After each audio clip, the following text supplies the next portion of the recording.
Assalamualaikum warahmatullahi wabarakatuh. Perkenalkan, nama saya Far Febrianto, NPM 2115061012. Di sini saya akan mempresentasikan tentang synchronize. Topik yang saya bawa pada presentasi ini tentang synchronize yaitu ada 6. Yang pertama, pengertian, tujuan, fungsi, jenis-jenis, dan penerapan. Pengertian dari synchronize. Synchronize atau sinkron adalah mengatur agar dua tindakan atau lebih terjadi pada waktu yang sama. Dalam dunia komputing, dalam teknologi informasi, ini mengacu pada koordinasi hardware atau perangkat keras sehingga data yang dikandung atau disediakan dibuat secara identik. Tujuan sinkronis.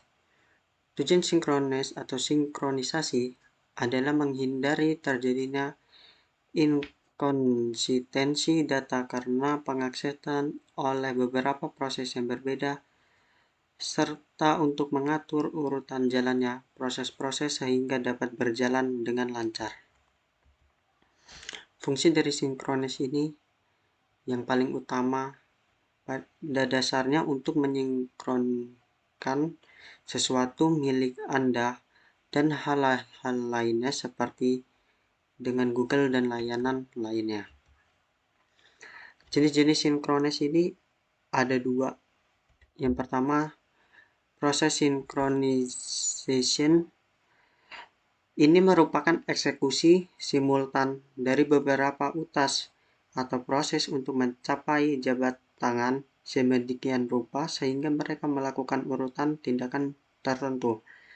Berkenaan dalam istilah net, perlu untuk diketahui bahwa log, mutex, dan semaphore adalah contoh sinkronisasi proses.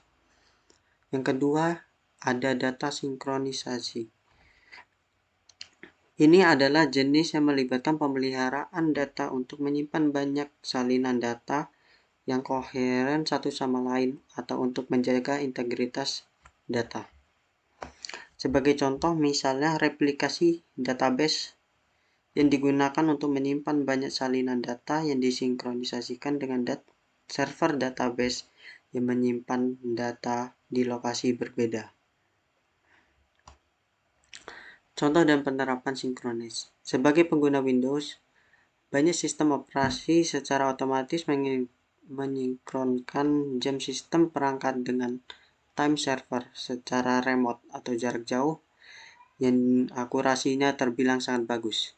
Sinkronisasi ini dapat memperbaiki kesalahan kecil untuk terdapat di jam internet komputer Anda yang terus-menerus membuat jam sistem Anda salah dengan selisih detik atau bahkan menit.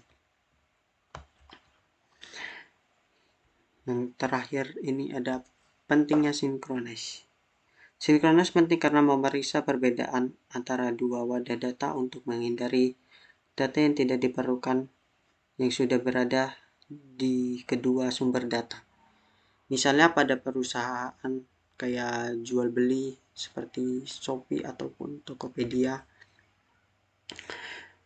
Nah, di sini nih sudah tidak memperbarui informasi pelanggan yang sudah ada di database. Selain itu, tenaga penjualan memiliki aplikasi Pocket PC yang memungkinkan mereka mendownload database pelanggan dan mengedit catatan pelanggan saat berada di luar kantor. Jika developer atau pengembangan akan mengembangkan fungsi ini, maka source kode harus ditulis di perangkat atau server. Upaya untuk mendapatkan ini benar lebih sulit daripada yang mungkin Anda pikirkan pada awalnya karena penanganan kesalahan dan resolusi konflik. Ya, memilah-milah data dan menyinkronkan database yang sudah ada. Dengan ada sinkronis ini, kita dapat memilah data dan menyinkronkan dengan database yang sudah ada. Dan ini membuat perusahaan sekarang itu lebih mudah untuk transfer data yang tidak diperlukan yang sudah berada di kedua sumber data. Jadi kita tinggal menyinkronkan saja. Seperti itu. Sekian presentasi dari saya. Assalamualaikum warahmatullahi wabarakatuh.